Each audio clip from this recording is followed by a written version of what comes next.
It's August on the sandy shores of the Outer Banks in North Carolina. This is home to me.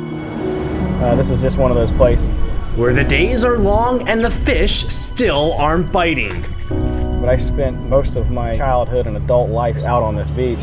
Right, ladies and gentlemen, my name is Levin. That's kind of like 7-Eleven or unleavened bread, just to help you out with that.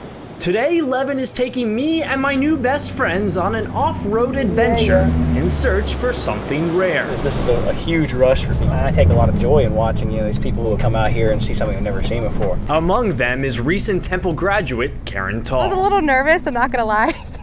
But once we got going, I just relaxed and just enjoyed each moment. Hang on. You won't find any traffic out here, The speed limit out here is goofy.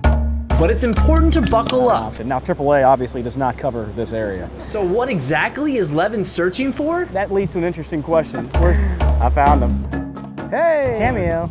Currently, there are 109 wild horses here in Corolla. It's a number that changes every year when the Corolla Wild Horse Fund counts each individual horse, a task that can only be achieved by getting a bird's eye view from the sky. Fire off the helicopter, they go 1, 2.